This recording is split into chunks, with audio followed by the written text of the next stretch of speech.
Welcome back, everyone, to another episode of Talk Your Abs Off. I'm your host, Abby Clapper, and today I am talking to Jason Friel, who has been a licensed massage therapist for 12 years and the owner of Structure Massage and Wellness. I know a lot of people might have questions about massage therapy. If you've gotten massages, you know a lot, but there are a lot of questions around recovery, how it's so helpful, if you should get it, and we are answering those questions today. So thanks for being here, Jason. Yeah, no problem. Thanks for having me. So I kind of want to start it off. If people haven't gotten a massage or have only gotten one type of massage, I want to start it off with what are the purposes of different types of massage? So let's say you're looking at a list of services and some say Swedish massage, sports massage, or deep tissue. What are the differences there? So oftentimes with that, it really comes down to what's your intention with getting the massage? For example, Swedish, it's typically going to be more like the intention's more for relaxing, whereas like deep tissue, it's more so to work out areas. So it really just comes down to what you're looking to get out of the session. And then based on that is going to be the modalities, because a lot of the modalities will there's only so many different types of techniques. And so it's really just like, oh, these ones apply to this and these ones apply to that. But yeah, Okay. it typically just comes down to what's your intention, like what are you looking to get out of the massage. And even with the sports massage, it typically tends to incorporate more stretching, more range of motion, movement based stuff. And it's going to be geared towards whatever your sport specific thing is. But it doesn't mean that necessarily if you're not in a sport, then you can't get sports massage. It's just usually it kind of gears it more of like, oh, if you're a tennis player, it's like I know there's certain things I can work on like that tennis players have.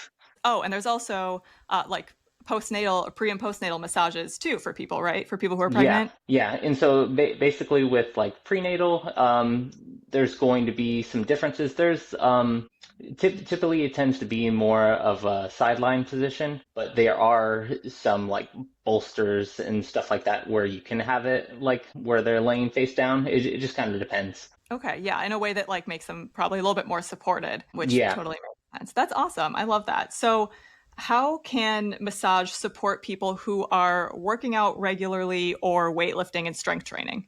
So it will definitely help if you're at the gym and you're pushing yourself a lot, just the overall tone. It'll help with the decreasing the tone. It can help with mobility and addressing things that maybe people just don't know. Of like, oh, like I noticed like that this side is more tight like on your right side, so you might be more so favoring this leg. It might be something that maybe you do some single leg exercises to kind of balance that out more. Just kind of like stuff like that. So, can it help if someone has an overcompensation? So, let's say somebody has an overactive trap, so they're hiking one shoulder. I'm assuming massage can kind of help them balance it out so that they're not compensating using the incorrect muscles for exercises. Yeah, yeah. So overall, decrease the tone in the area, kind of have things sit more in a neutral position, but then also usually I'll talk to the client afterwards and tell them what my findings were during the session because I mean, I feel like that's one thing that can sometimes be missed is like, oh, like these are the things I noticed. Just because if people are only coming in so often to see me, like the things that they do at home are going to be really beneficial in the long term. So it's like if I can kind of give them a roadmap on what they can kind of focus on, it will be better in the long term. Yeah, absolutely. And I can speak from experience here. So Jason is actually my massage therapist, has been my massage therapist for probably 6 or 7 years at this Yeah, I would point, probably say and so. been some time. But always at the end of our sessions, you can tell me what muscles are overactive, which ones I need to be stretching in order to help my posture, any pain that I've been having, which is amazing. I think it's so helpful. So I think as people who are exercising and weightlifting, if someone maybe pulls a muscle or injures themselves exercising as well, can massage help remedy that too? So it can definitely help if someone's having pain in that area, just to kind of down regulate the tone in the area, just bringing more blood flow to it. Just because if sometimes if you're in pain, you're not going to be able to perform the exercises, or maybe you'll try to you'll be able to perform it, but not in the way that you should be because you'll be using other muscle groups to kind of compensate for it. And so that's where it would kind of like help balance things out. That makes sense. And massage can help with performance and not just recovery. And so how does that help outside of fixing like the compensations? How can getting a massage help someone's performance improve?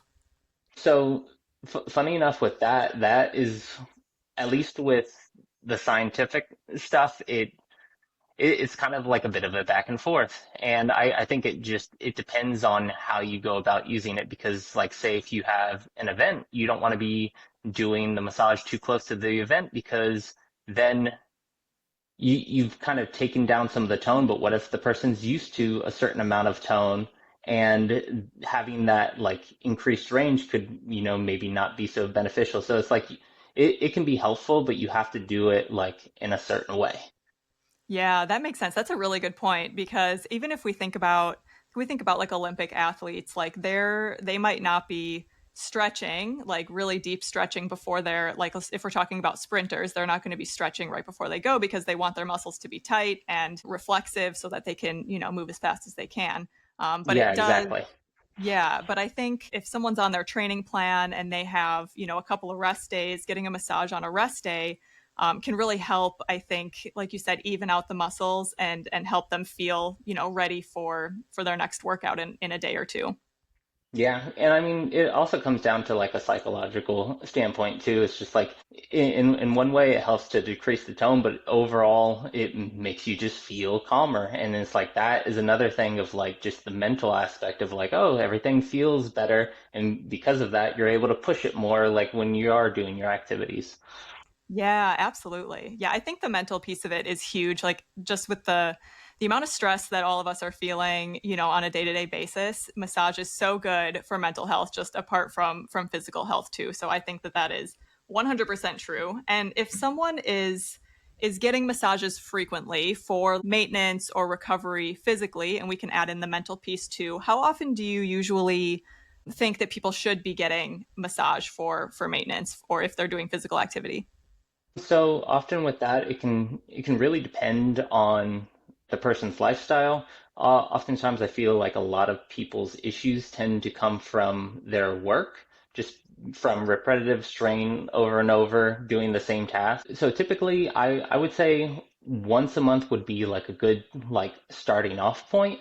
If you tend to have like an issue that's been bothering you more frequently, it might be best to address it like either multiple times a week or once a week. And then once that gets addressed, then you can really start to like space things out just because everyone's maintenance is going to be different, especially if people are doing the more long-term stuff like their exercise to have everything, be good. They can go even longer than, once a month. It really kind of varies. Okay. And something else that you mentioned that I want to touch on is you mentioned a lot of people's issues come from their day to day, what they're doing for work. So I know you and I have talked about this before, but a lot of people who sit at their desks for long periods of time, they have the shoulders that are rounded forward, the really tight pec muscles in the chest, and the really stretched out muscles in the back. I would assume if you work with any people who are like recreational golfers, so people who are really doing things just on one side of the body, that would make a Yep. really big difference in their lifestyle. I mean, do you find that people who come frequently, who have desk jobs and that poor posture, have they been able to fix that posture and come to a better posture that feels better, and obviously along with like their stretching and everything like that? Have you seen improvements in people?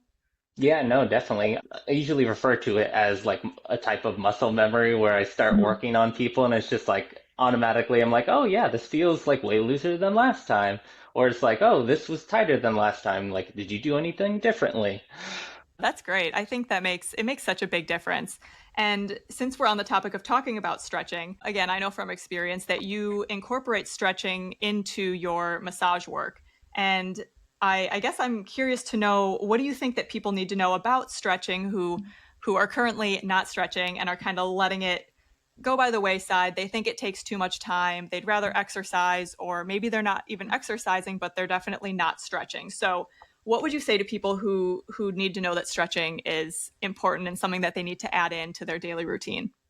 Yeah, I mean, I think stretching is great. I mean, it's not like you have to do a laundry list of, different stretches. It's like do the ones that more so apply to your specific needs. So that way it's like it can be relatively quick. And I feel like the easier you make something, the more likely you are to be consistent with it.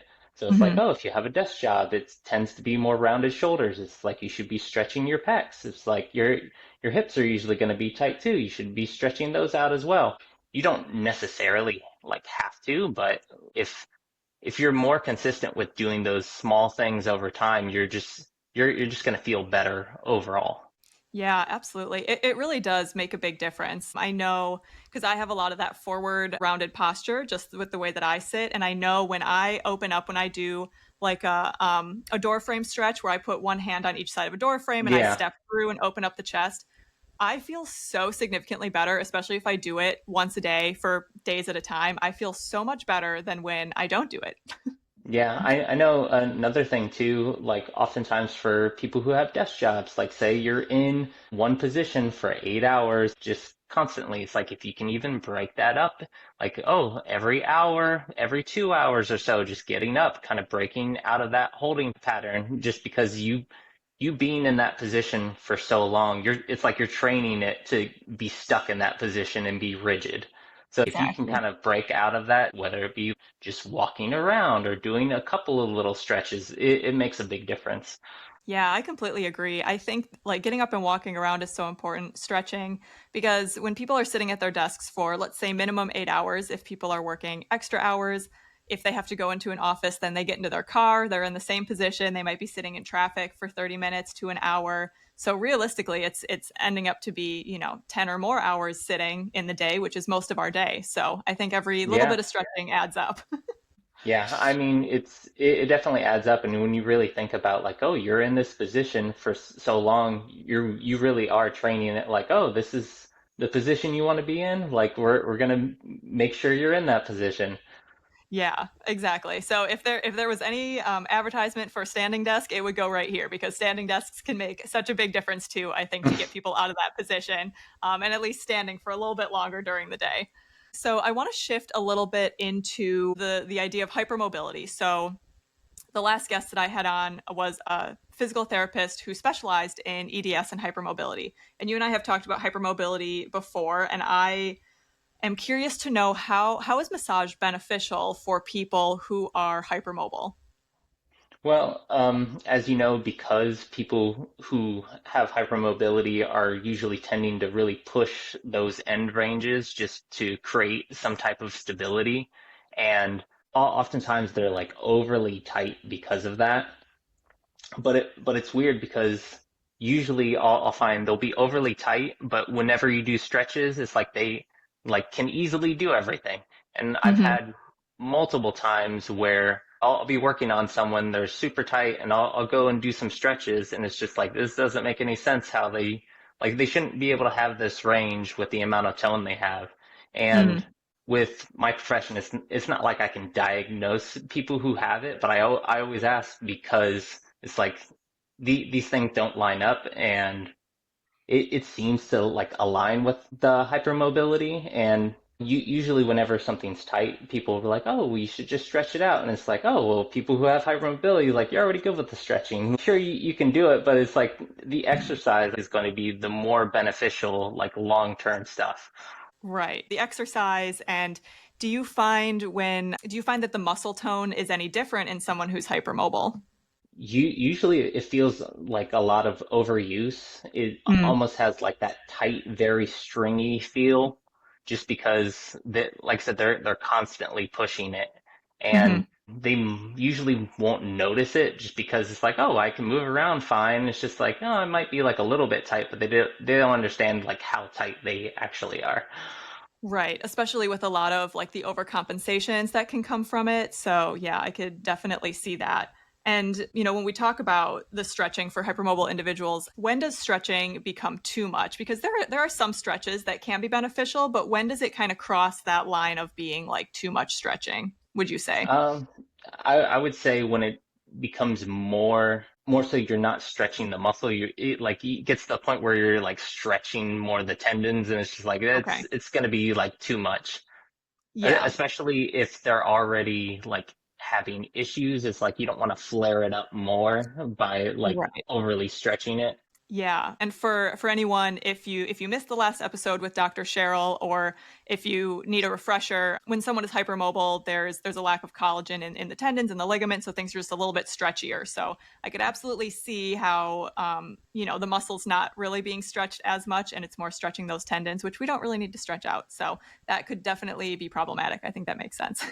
So moving on to the next topic, myofascial release. This is something I haven't talked about here before. We've talked about stretching, haven't talked about massage either, but myofascial release is something that can be super beneficial, but it's also kind of tricky. So I want to start out, if I could just have you explain what myofascial release is and maybe the idea of the fascia, because I think some people, when they do myofascial release, think it has more to do with the muscle. But would you mind taking a moment to just explain that for me?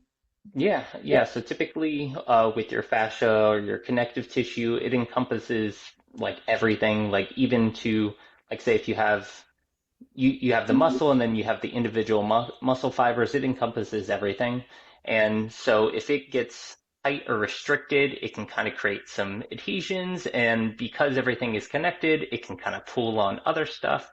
So typically with myofascial work, it tends to be like deeper, slower work. It's like little to no lotion because you really want to kind of get that like grip on the skin and kind of get like that drag. And it can definitely take some time. It's like, oh man, I feel like I've been sitting in this area for a while, but you're making micro adjustments over time. And then once you're done with it, everything just feels like completely looser. Okay. Now, when we're looking at, like, if someone comes in and they say, "Hi, I have a knot in my shoulder," that knot that maybe we feel when a massage therapist is working on it, is that knot in the muscle, or is that the bunched up fascia? I mean, it's honestly a little bit of both. So Okay. if the tissues aren't able to glide like they're supposed to, that's typically where you'll have issues, and that's why you'll do those deep glides, or you'll do kind of like the trigger point therapy where you're pressing in and it creates pressure, and then as you lift, it creates blood flow and lymph to be able to come in the area and kind of clear things out. Okay. Okay, that makes more sense. Now, how would we perform myofascial release like on ourselves? Now, I know that there are, like, you mentioned trigger point release, so that makes me think of lacrosse balls and foam rollers. How can we do that ourselves so that, otherwise we would be getting massages every single day? Yeah. I mean, typically if someone's going to be working on themselves, I tend to more so prefer like say like a pin and stretch type movement. So it's where you're pressing on the muscle. And so say if it's like your upper trap, like you press on the muscle and then you would incorporate movement with the neck. So that way you're getting the stretch from the movement. And I feel like it makes it easier to maintain. You're not like, oh well, I'm tired, my hands hurt, from pressing in an area too hard. It kind of like makes it easier to work on yourself and do self-care that way.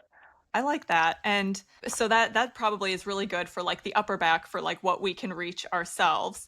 If someone were to use like a foam roller, is there like a certain amount of time that someone should be foam rolling? Not necessarily a certain amount of time. I would say you would go into the area once you find an area that you start to feel where it feels like restricted. There might be pain. It might be referring to another place. It's like maybe warm up the area first, and then you kind of sit in the area. Gradually over time, it will start to decrease over time, and then you can move on to the next area. Okay. It tends to be like almost a lot more holds just because it's like it's a very slow like it's got to take time, and for each person like everything's gonna be different. It's like for one person someone's fascia can be like really tight and it might take a while for it to loosen up, and another person it's like really easy too. Right. Okay. And I know we kind of already touched on this a little bit, but are there any specific stretches or mobility techniques that you recommend for people to do between massage therapy sessions to maintain their results or to maintain feeling pain free in certain areas? Typically, the most common ones that I suggest are pecs for people who tend to have either desk jobs or wear their hands out in front of them all the time. Just because, especially with the pec minor, if it gets overly tight, because it attaches to the scapula in the back, it brings the shoulders up and over, and it can usually, a lot of the times when people feel it, like in the like upper trap or levator scapula in the back, it usually tends to be coming from the front, but you're more so feeling it because of that. Oh, But interesting. Okay. so I would say usually the pecs are a good one to have stretch. The glutes are another one, especially if you tend to have more common lower back pain. Oftentimes it tends to come from the hips, especially if the hips are not more in a neutral position. They can either be more forward, more backwards, or it can be one's forward, one's backwards, you know? Yeah. So stretches, would you say things like figure four stretch or pigeon stretches, maybe for like the hips and the glutes to kind of open up from there? Yeah, I would say that, and you can do it as just either a hold. You can do it where you can like you're doing the stretch and then you contract the muscle for a couple seconds, and then as you relax you're able to get deeper in it. That's kind of like a way of like kind of turning off the stretch reflex a bit, just so that way you can kind of speed things along. Oh, I had no idea about that. I want to talk a little bit more about that. So you're saying if like if we're holding a stretch, you would release it and then pull a little bit deeper?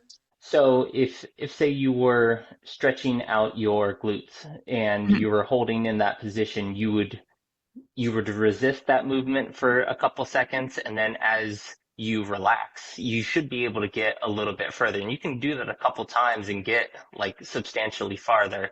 And Okay. it's just kind of like a way of working around how your body protects you, because your body has that stretch reflex of like, oh, this is not a safe movement. What is it called? What you just explained. What's the name of it? Is there's a name for it? I forgot. PNF stretching. Yeah, yes, PNF stretching. I learned about it in college and haven't heard about it since. So I'm glad that you brought that up because I do think that it is really beneficial. So that's a good I think that's a good little takeaway is to try something like that. Jason, what would you say if you were to leave us with one last thought about massage therapy and the importance of using it with exercise or just as something to for self-care in our lives? What would you say?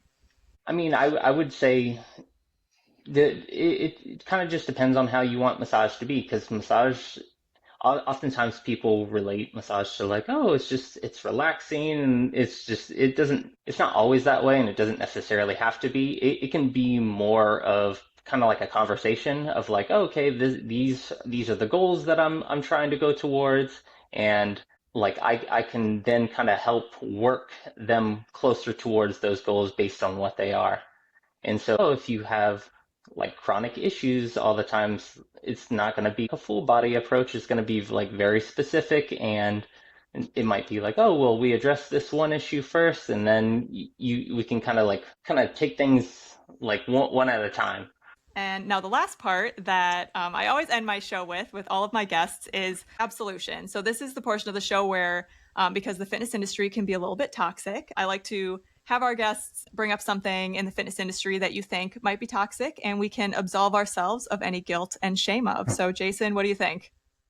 I would say definitely the idea of the no pain, no gain, just because like especially when people work out, they really will sometimes like strive for like, oh, well, I want to be really sore or else it didn't work, and it's like soreness can be a metric for, oh, you've done enough, but it doesn't necessarily have to be that way.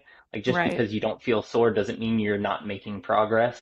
Yeah, I absolutely agree. The no pain, no gain is something that is super toxic because a lot of times, like the DOMS that people feel, delayed onset muscle soreness, not everybody gets DOMS, right? So, for example, like this whole month, I've been doing like a leg program, a squatting program. And every time I used to do squats, I would be sore for 2 or 3 days and it would hurt to every time I sat down or stood up. But now that I've done it for so long, like I don't have that same experience. And I know it's different for everybody. The more someone works out, I think a lot of times they might get more used to those exercises and that stimulus, and they might not get sore, or someone might get sore every time. But it's definitely different. And having pain is not always a good representation of working out. And there was one other thing that you had mentioned earlier. Having the different ranges, and people usually will. they'll say like exercises are unsafe, but it's not necessarily an unsafe exercise. Tell me a little bit about that. Yeah, so I usually tend to find that exercises, as long as you don't have any like actual structural issue, it's like the exercises aren't necessarily going to be unsafe. It's just it might be unsafe for you at the moment, just because it's like, oh, if you're not used to either working in a certain range of motion or doing a certain movement, or maybe you're used to doing the movement, but you're not used to doing it with a certain load. It like doesn't mean it's unsafe. It's just you're not accustomed to it yet. And it's something you have to build over time and not necessarily just completely cut out. Because then once I feel like you start cutting things out of like, oh, well, this is unsafe. Well, now it's like, because you think it's unsafe, if you ever are put into a position where it's like, oh, well, I can't do a deep squat, because it's unsafe. Well, whenever you then have to get into that, now it is going to be unsafe because you don't train in that position at all. Yeah, I completely agree. And I'm so glad that you brought this up. Realistically, sometimes people's bodies just can't do what the picture perfect version of that exercise is. Yeah, I mean, everyone's anthropometry is completely different. So it's just like, oh, your squat and my squat can be like completely different because of that. Exactly. Yeah. Well, Jason, thank you so much. This was such an insightful conversation. And I want to make sure before we go that you can share where people can find you if they're interested in following along in any tips you have for massage therapy or even maybe working with you. Yeah, so if you ever want to reach out to me, my business is Structure Massage and Wellness. Website and Instagram are the same for that. So if you ever have any questions or anything that I can potentially help with, you can always just feel free to shoot me out a message and I can work with you from there. Amazing. And I highly recommend Jason. Like I said, we've been working together for a long time, and I will never go to another massage therapist for as long as I can. So on that note, we are going to end this episode here. Thank you all so much for listening, and I will see you on the next episode.